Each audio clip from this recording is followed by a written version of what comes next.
Hey everyone, so today we're going to be going over Introductory Java Language Features, Chapter 1. What we're going to be going over are packages and classes, types and identifiers, operators, input/output, storage of numbers, binary and hexadecimal numbers, control structures, and errors and exceptions. And we're going to have to know all these for the AP Computer Science exam, so knowing your fundamentals is very important. Now I find this interesting. Java was developed by James Gosling and a team at the Sun Microsystems in California. We learn a lot about Java, but we don't really learn where it came from.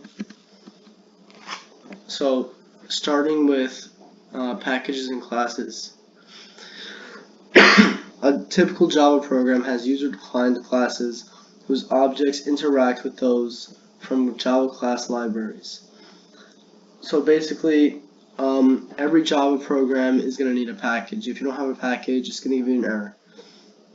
And what a package is basically, it basically is an address. It's a location in the system that allows you to pull stuff out of it. So, for example, if we're going to import all the classes in a package named package name, we use the form import package name dot, blah, blah, blah, blah. So, for example, it's going to be import package name dot class name, or it could be import package name dot subpackage name dot class name. So this is going to import all the information from the package and from the subpackage and for the class name that we want it to be relevant to. So it allows us to use the objects and methods defined in the designated package. So if we don't import the package, in every program there's already a package imported automatically. So if that package is not imported automatically, the default package, then an error is created, which has happened to me in the past. Actually, my compiler wasn't working for a couple of weeks, and I didn't know what went wrong until I found out that it was because it didn't have a package. Well, it wasn't importing the default package each time I created a new program. So it's important that you always have a package when you create a new program. Now on the AP exam, you won't be expected to write any import statements, but they'll expect you to know this this format. A Java program must have at least one class that contains the main method, and we've seen that a lot. And basically, what it is it's public static main void string args, and it's essential in every single program that you make. It's essential that you put it in the first class. In the first class in any program. And here we have a little example program here. They imported package 1, package 2, and then public class. They made a class called first frog, and they have an empty parameter list, or just any parameter list, a method, and then here's the main method, which is what we need in every single program that we make. So here's the important points. All Java methods must be contained in the class. All program statements must be placed inside a method. The class that contains the main method does not contain any additional methods. The words class, public static, void, and main are reserved words, also called keywords. So these are just all important notes that tell you what you need and so on in classes. Now Java.comments. Java.comments, @parem, @return, and @throws are part of the AP Java subset. here's an example. For example, puts object at location lock in this grid and returns the object previously at this location, or returns null if lock was previously unoccupied. So these are all these are examples of comments that you can get.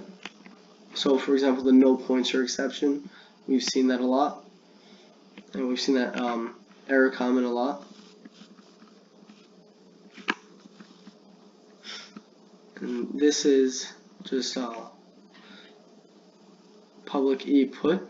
It puts the object at location lock in this grid, and it returns the object previously at this location.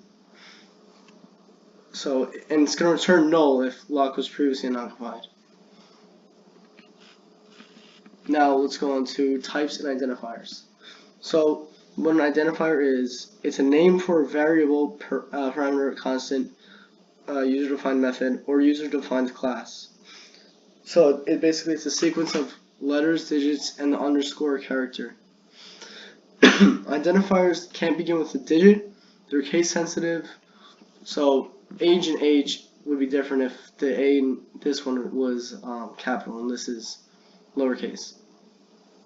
So you always have to be careful when writing identifiers. And usually the identifiers for variables and methods are lowercase. For constants, they're usually all uppercase. And uppercase letters are used to separate these into multiple words. So get name, the N would be capitalized. Or hello world, W would be capitalized. Built-in types. Every identifier in a Java program has a type associated with it. The primitive or built-in types that are included in the AP Java subset are int, boolean, and double. These are the most important types that we're going to need to know. And what int is an integer, and it can be any value. I know from -2 million something to 2 million something, so it has a really large range. For boolean, boolean can just be two values, true or false, and double is it can have decimal places. So it's basically int but with decimal places. So the primitive type char is not included in the AP Java subset, and what char is in other programming languages is basically it's a variable type for a single letter. So if you wanted to store the value, for example, the value A, you would do char is equal to, in quotations, A, but I guess we're not doing that here, which is what that's talking about. So this is giving an example of code of how to initialize a variable. So int x, it's initializing the variable, but it has no value yet, it's null. And then we have double yz, same thing, and we have boolean found. These are not set any values yet, but here int count is equal to 1. We set a value to count, which is 1. Double p is equal to 2.3, q equals 4.1. We set values to these variables. So same thing here. They're assigning values to the variables.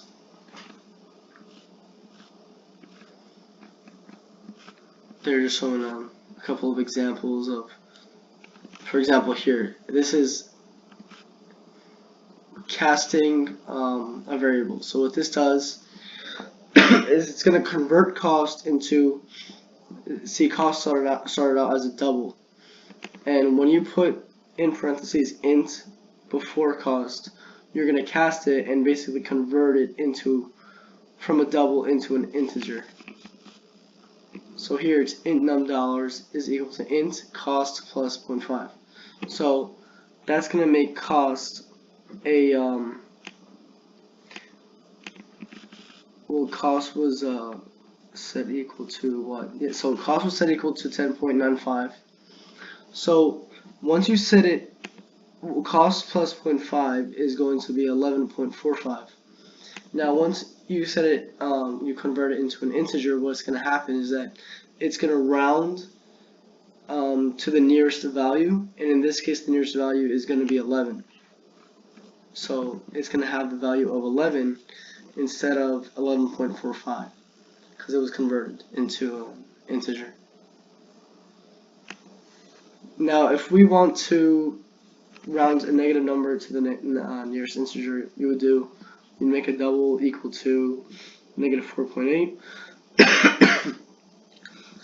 Integer round neg is equal to casting int neg amount minus 0.5. So it's gonna have the value of negative 5 because 4.8 negative 4.8 minus 0.5 is equal to negative 5.3, and it's going to round to negative 5. Now the storage of numbers, starting with integers. Integer values in Java are stored exactly as a string of bytes, binary digits. One of the bytes stores the sign of the integer, 0 for positive, 1 for negative. So it's going to look like, storage in Java looks like this, 0, 1, 1, 1, 1, 1, 0, 0, 1, 1, 1. So it's like binary. For example, int in Java uses 4 bytes, 32 bytes. And there's two Java constants that you should know. Integer.max underscore value that holds the maximum value an integer can hold, which is this amount. And integer.min value holds the minimum value an integer can hold, which is this value. Now, floating point numbers. There's two built-in types in Java that store real numbers: a float and a double. A float is basically just a double, except it has a capacity for a lot more decimal places. A floating point number is stored in two parts: a mantissa, which specifies the digits of the number, and an exponent. And how the Java virtual machine represents the number is like this: sign times mantissa times 2 to the power of an exponent.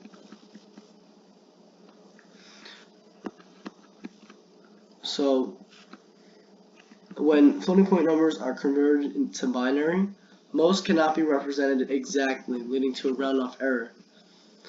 And these errors are compounded by arithmetic operations. So you can't, if you multiply 26 by 0.1, you're not going to get this in terms of 26 terms. That's not how it works. In Java, no exceptions are thrown for floating point operations. There are two situations you should be aware of. So when an operation is performed that gives an undefined result, it expresses the result as NaN, not a number. Examples are taking the square root of a negative number and 0 divided by 0. And an operation that gives an infinitely large number or infinitely small number, like division by 0, produces a result of infinity or negative infinity in Java. Now, hexadecimal and octal numbers. A hexadecimal number or hex number uses base radix 16 and is represented with the symbols 0 to 9 and A to F. A represents 10, F represents 15. So this is going to be on the AP exam, and you're going to need to know how to convert from the different types, from hexadecimal to octal and so on. So what C2A hex in expanded form means is basically all of this, but you're really going to just have to know how to convert them. So hex numbers are useful for their compactness and ease of conversion between hex and binary. If you notice, any hex digit expands to 4 bits. So for example, 5 hex is equal to 0101, which is 4 digits, and F hex is equal to 111 binary. So that's it always expands to 4 digits, and thus 5F hex is equal to 010111 binary, which is 10111 binary. And then if we look at it the other way, to convert a binary into a hexadecimal, we convert in groups of 4 from right to left. So, and if necessary, we pad with zeros to complete the last group of 4. For example, 1011101 binary is equal to 010, and that's equal to 5, and then that's equal to 5 the hexadecimal. Of course, if you follow it correctly, you get to 5 the hexadecimals. Now, an octal number uses base 8 and is represented with the symbols 0 to 7. On the AP exam, the representation is likely to be with the subscript oct, 132, octadecimal. In expanded form, this is basically equal to this. Now, final variables. A final variable is identified by the keyword final. It is used to name a quantity whose value will not change. So this value will not change throughout a program. So here's some examples. Final double tax underscore rate is equal to 0.08. So if you notice here, these are in all caps. It is fully capitalized, and that's just to symbolize that it's a constant, because that's usually how constants are written, with all caps and an underscore to distinguish words. So constant identifiers are by convention, they're capitalized like I just said. A final variable can be declared without initializing it immediately. So for example, final double tax rate, if some condition, tax rate is equal to 0.08, else tax rate is equal to 0.0. Tax rate can be given a value just once. Its value is final. And a common use for a constant is in array bound. For example, final int max students is equal to 25. Int array class list is equal to new int max students. So this is a common use for a constant. Also, using constants makes it easier to revise code. A single change in the final declaration needs to be made instead of having to change like every single place where you initialize the value. Now, arithmetic operators. Plus is addition, minus is subtraction, times multiplication, slash is the division, and the percentage sign is modulus. But it works a little differently in Java than your typical math class. These work the same for the most part, addition, subtraction, and multiplication. But for division, let's say it's 10 divided by 4 and it's an integer value. It's going to be 2, not 2.5, because it's going to round to the nearest integer. And if it's modulus, it's going to be what's left over. So 11 divided by 8 is 1, but what's left over is 3, so it's going to return 3. So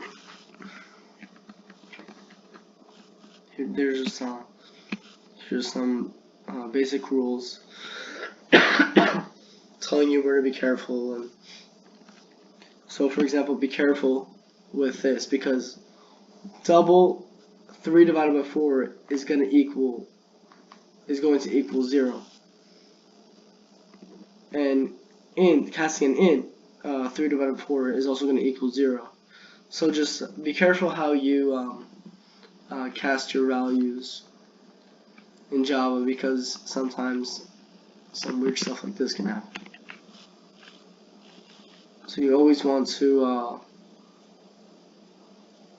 double check what you're writing.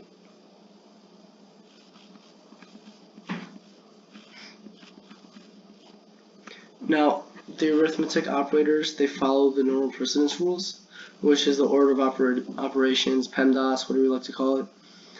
Parentheses are the highest precedence from the inner ones out.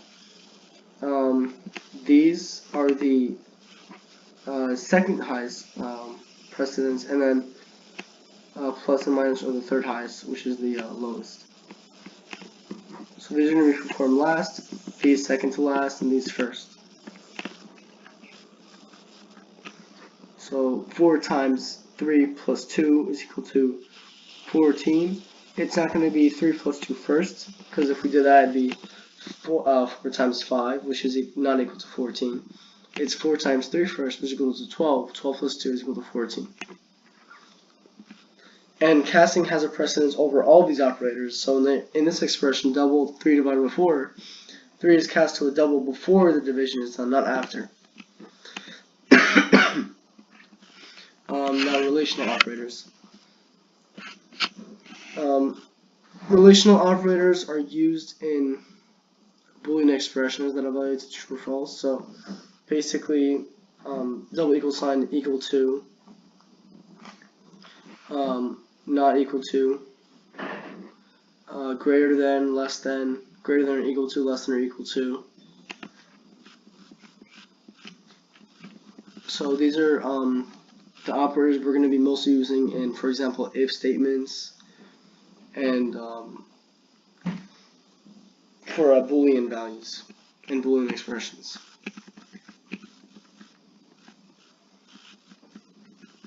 Now, logical operators.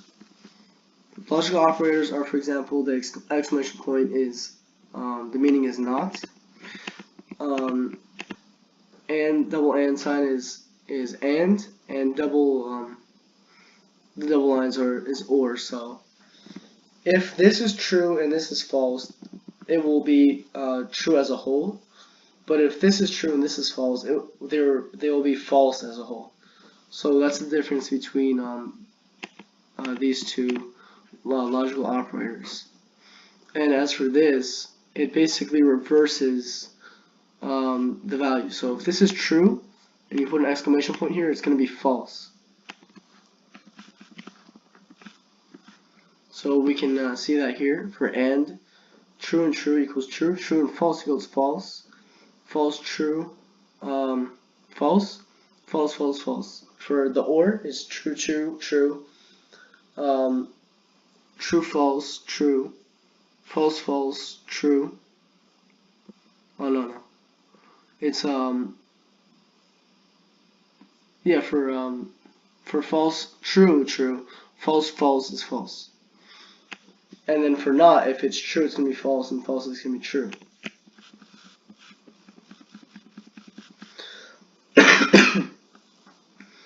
Now, assignment operators. These mostly assign values and, for example, equals. X equals 2, which it just means x is assigned the value of 2. It's not, x is not set equal to the value of 2, like in math, like how we usually think about it. That would be a double equal sign if we were to set the value equals to 2. Plus equals is basically x. It's basically x is equal to x plus 4. Same thing with this, y is equal to y minus 6. Times equals is p times equals 5. P is equal to p times 5. So this is basically these are just compact ways of doing operations, like shortcuts. Divide equals, n is equal to n divided by 10, modulus equals, n equals n modulus 10. And these are all called compound assignment operators, and they're compact so that they can be used as shortcuts. So the chaining of assignment statements is allowed with evaluation from right to left.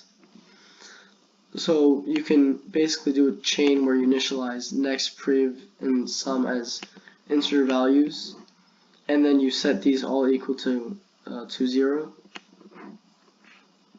Next is going to be set equal to 0, and so is prev and sum. Increment and decrement operators. These are used a lot in loops, in all kinds of loops, for loops, while loops. We have the increment operator and the decrement operator. So increment operator just increments by 1, and decrement operator decrements by 1. And we'll see more about this later once we get into loops.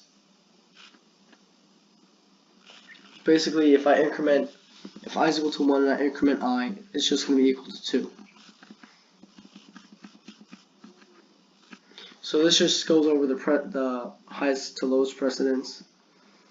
And you know, you can't just follow PEMDAS in Java. You're going to have to also memorize the other rules of precedence and how it affects your mathematical operations. And some operators in the same line have equal precedence. So sometimes they're not always going to be, well, whatever's over this one is going to be a higher precedence. But of course, 1 is always going to have a higher precedence than 8. So input and output. Input.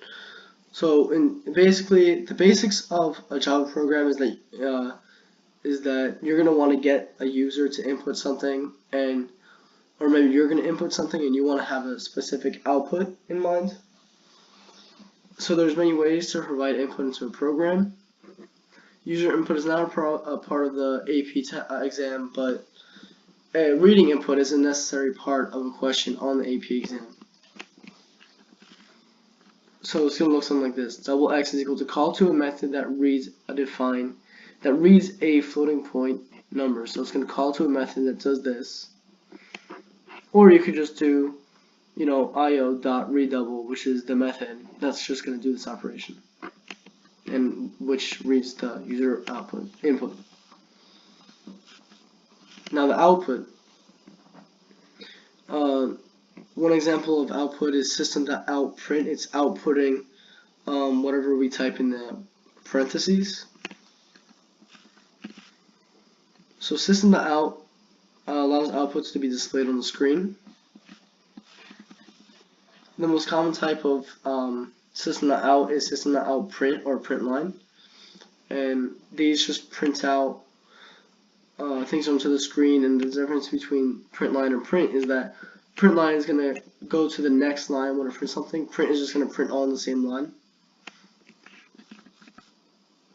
Now, when you print mathematical operations, when you print the words or sentences or phrases, you want to put quotations so that it's going to print, you know, hot dog.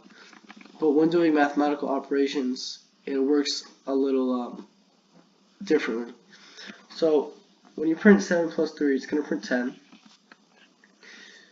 But so when you print 7 is equal to 2 plus 5, it prints true.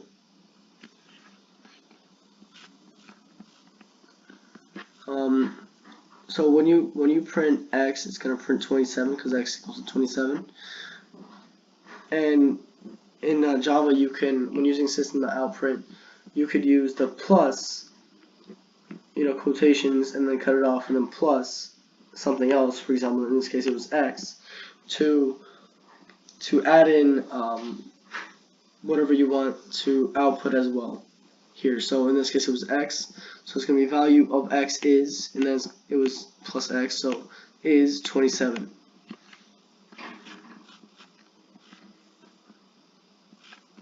So it's concatenated to the string value of x is. 27 is concatenated to the string.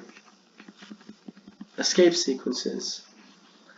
An escape sequence is a backslash followed by a single character. It's used to print special characters. these are the 3 escape sequences you should know for the AP exam. This is called new line, this is called double quote, and this is called backslash. And these are used. This is for comments. This is for printing a quotation, like an actual quotation. So it outputs, for example, quote my mother said, or my mother said quote, end quote. And then backslash n is just new line, so it goes to the next line.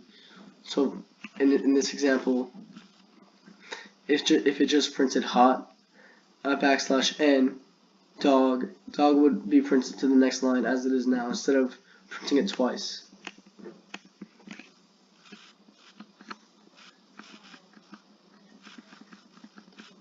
So here's some examples. Welcome to a backslash n, a new line. It's going to print a new line after the new line, and welcome to is going to be in the first line. Control structures.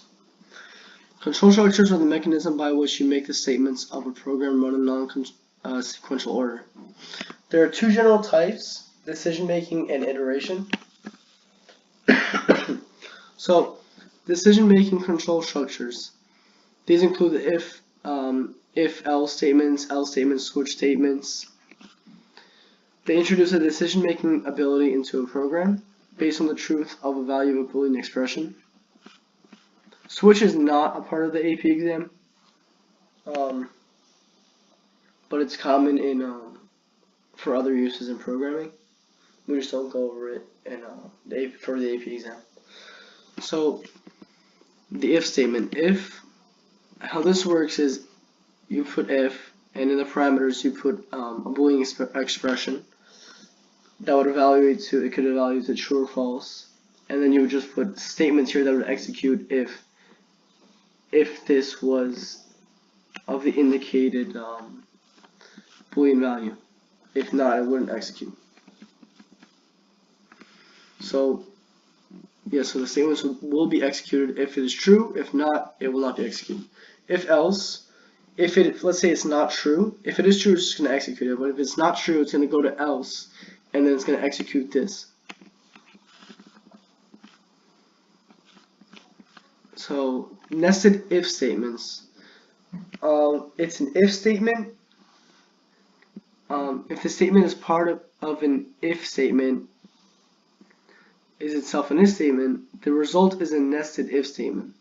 So if Boolean expression 1, and then you put if again Boolean expression 2, and then you put statement. So this is basically equivalent to if Boolean expression 1 and Boolean expression 2 are true, output statement or perform statement. So I guess personally I don't like doing these because it gets a little complicated and it's vulnerable to errors.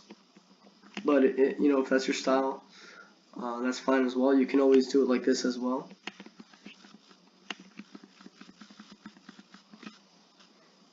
Example 2. Beware of the tangling else. Suppose you want to read an integer and print it. If it's positive and even, will this code do the job? So int n is equal to io.readInt. If n is greater than 0, and then this is a nested if statement. If n modulus 2 is equal to 0, print n.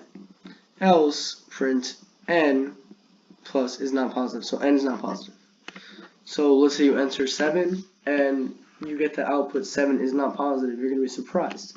Now the reason this happens is that else always gets matched to the nearest unpaired if, not the first if, as the indenting would suggest. So the indenting is white space is irrelevant in Java. What matters is the semicolons and white space. The computer doesn't really care about white space. It's just used to make your program look pretty, and of course it's very important because it makes your program, readable to other programmers, which is important, especially when you get a career and you want other people to help you with your program, with your code. If they can't understand it, how are they going to help you? So So it gets matched with the nearest unpaired if. So how do we prevent this? First of all, use delimiters to group the statements correctly. So when you use the delimiters, if this statement is true, it's going to perform this. Then if this is true, if this is true, it's going to print this. Else, it prints this. So this else statement is not going to be automatically paired with this one. It's going to be still paired with this one, which is what we want. The second way is to rearrange the statement. So if n is less than or equal to 0, print n is not positive. Else, if n modulus 2 is equal to 0, system out print n. So you could do it either way. It works either way, but always be careful with how you use the delimiters when using a nested if statements. Now, this is an extended if statement. So string grade, if grade equals A, print this, print excellent. Else, if grade equals B, print good. And then C or D, if it equals to C or D, print poor. And if it's F, print egregious. Else, print invalid grade. So if any of A, B, C, D, or F are entered, an appropriate message will be written and control will go to the statement immediately and following the extended if statement. If another string is entered, the final else is invoked and the message invalid grade will be written. So we can see that happen here, and it reads the user input to see where the input belongs in each if statement in each case. Iteration. Java has 3 different control structures that allow the computer to perform iteration tasks. The for loop, while loop, and the do while loop. The do while loop is not in the AP Java exam. So starting with the for loop, the general form. Oh, and it's still important to know the do while loop though. But the general form for the for loop is for initialization, semicolon, termination condition, semicolon, update statement. So this would usually be like an increment. This would be like what the condition would be, and then this would just initialize the whole process. And this would be the statements that would execute. So for example, if I equals 1, we initialize it, and I is less than 5, we set the condition, and I is incremented. We increment it, we put an update statement. Then print out I plus quotation marks. And it's going to print out I for each case until it reaches the condition, satisfies the condition, until I is no longer less than 5. So it's going to look something like it's going to print out 1, 2, 3, 4, all up to 5.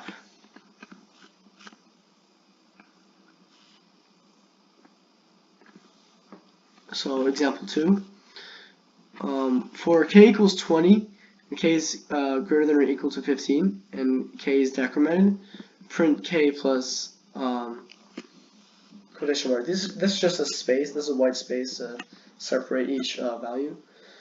In this case, we're decrementing, which is different from the last case. Also, it's greater than or equal to, not less than. So what happens here is that 20, 19, 18, 17, 16, 15 will be printed because it can be equal to 15. But then once you start going lower than 15, like 14, those start to not get printed, and we just exit the for loop.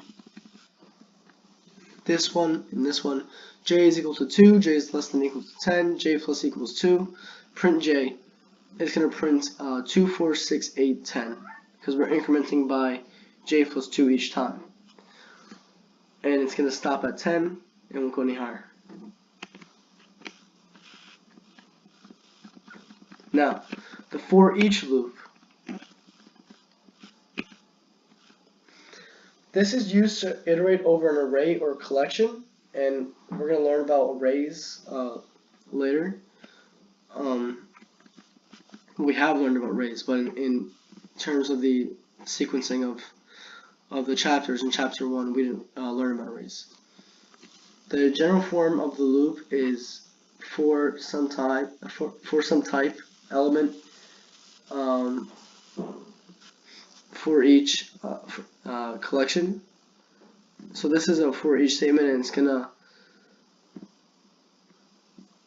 it's basically going to go through each index value of the array, and usually we'll create a temporary variable to do this.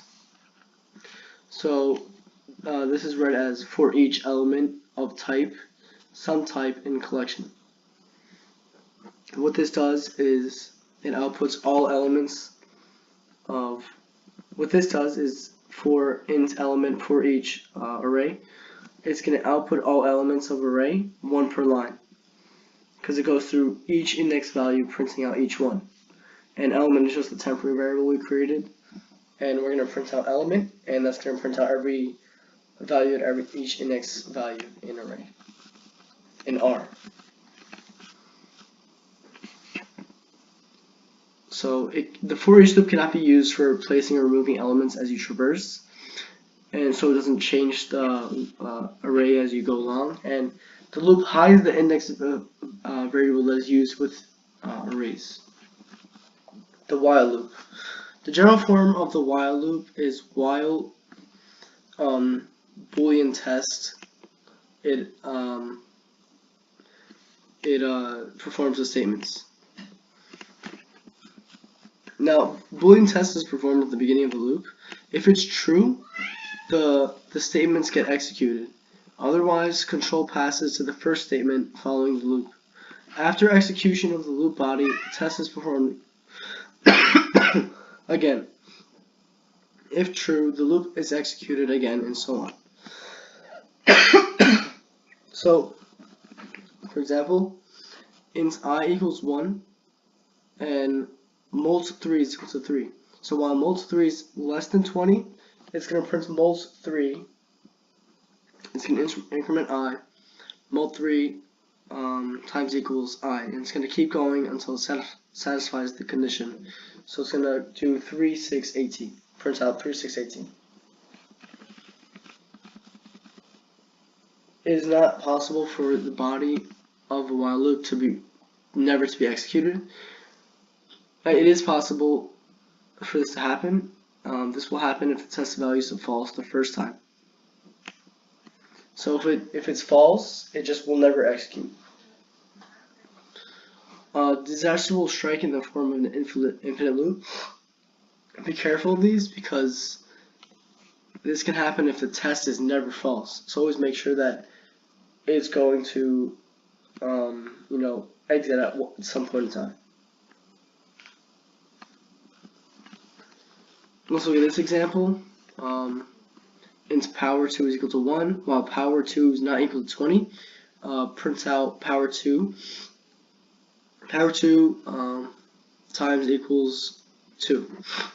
And it's going to keep going until we reach the condition. It's never exactly going to equal 20.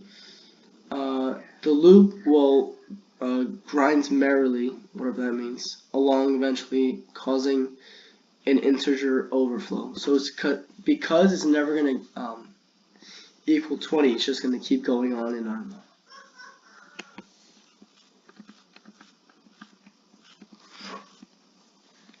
So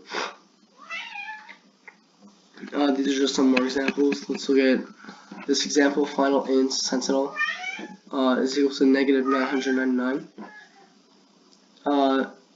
Print out enter list of positive integers, and end list with sentinel. So int value is equal to, this is just user input. While value is not equal to sentinel, execute this, and this program uses a sentinel to terminate data entered at the keyboard. The sentinel is a value that cannot be part of the data. It signals the end of the list. Nested loops. You create a nested loop when a loop is a statement in the body of another loop.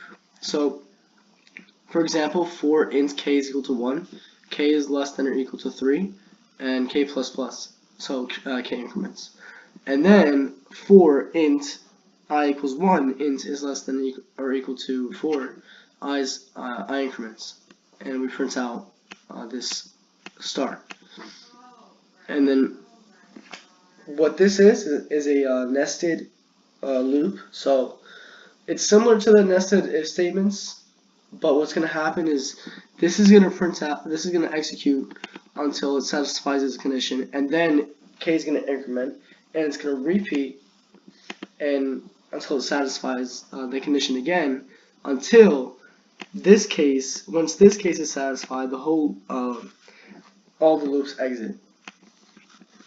So for each of 3 rows, print 4 stars and go to the next line. So it's going to print 4 stars, next line, 4 stars, next line, because k is incremented 3 times, and we're going to increment I 4 times 3 times. So it's going to be 4, 4, 4. Now, errors and exceptions. There's a lot of common errors that you're going to see in Java, and an exception is an error condition that occurs during the execution of a Java program. It usually tells you that something's wrong with your program, that's not allowing it to work, and you could usually see where the mistake is based on the line number and the type of error. So here's just some types of errors: arithmetic exception, no pointer exception, class cast exception. You know, these are all just different types of exceptions and errors. So for example, arithmetic exception usually has to do with some kind of mathematical operation that went wrong.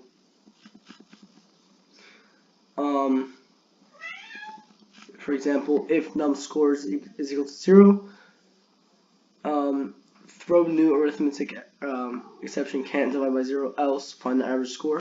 So it's going to throw this arithmetic exception because you can't divide by 0 in this if you were to try to divide by 0. In this example, public void set radius, int new radius. If new radius is less than 0, throw this exception, a legal argument exception.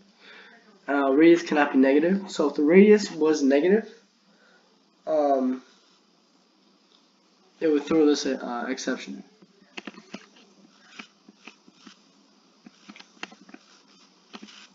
Chapter summary.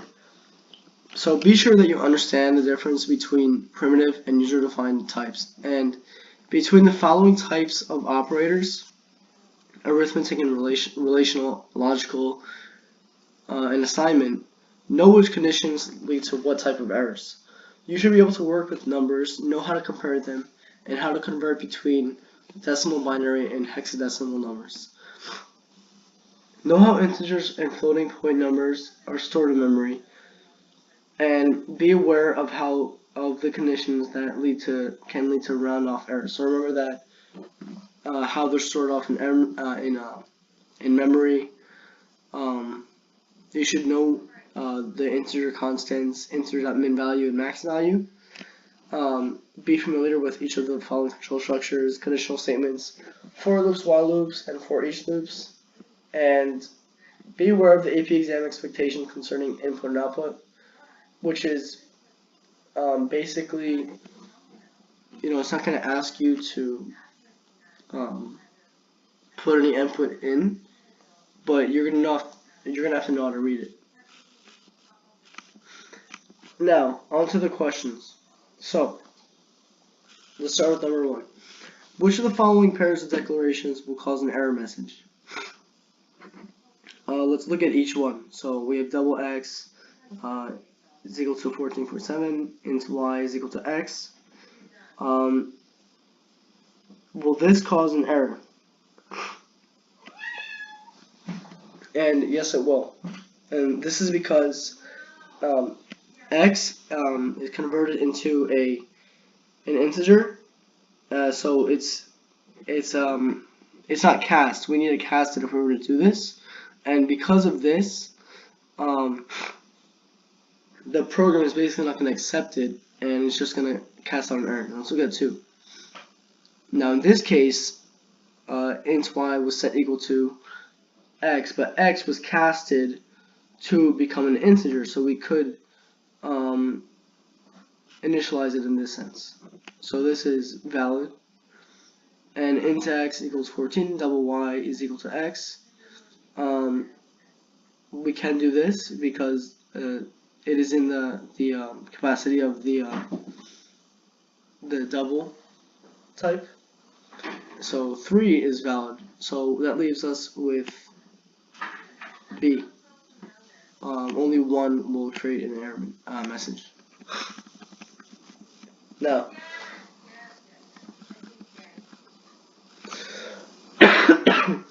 what error will be produced by system.out.print? This is not backslash star. This is not a backslash n, a comment, star, backslash. So which error will be produced? So by looking through these, which output will be produced? So if we remember correctly, if we put a backslash like this, it's going to print the inside information just how it is. So what it's going to print ultimately is the information in here, and of course we skip a line, so this is not a comment. A comment will be down here under this is not. So if we look down here, these 3 are left because it went to a new line. Each one went to a new line. Now this one doesn't have the backslashes, so it can't be this one. This one has 2 backslashes. That can't be this one because only the backslashes that are used to print the inside stuff is not printed, and that leaves us with E because that's going to print everything from here to here right before this backslash. So it's E.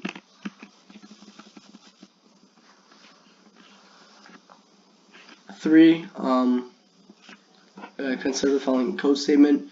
If n is of type int and has the value of 0 when the segment is executed, what will happen? So if n is of type int and has value of 0 when the segment is executed, what will happen? Now let's look at this. So we have an if statement and it's not equal to 0, and x divided by n is greater than 100. If this is true, execute statement 1. If it's not true, execute statement 2. So what's going to happen here is if it has a value of 0, right? N is not equal to 0. That is not true. And x divided by n is greater than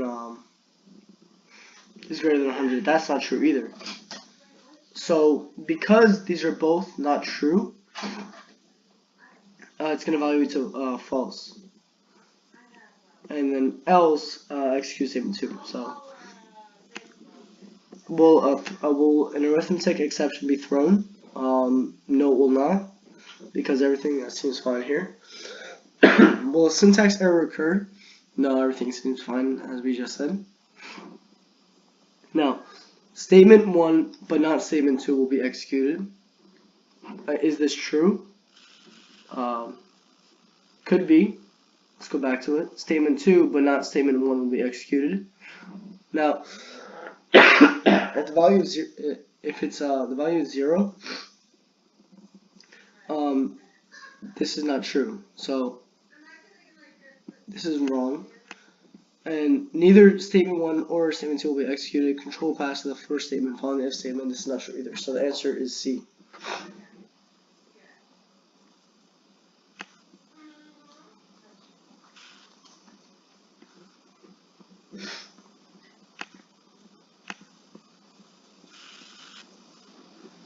Now let's go on to the next one.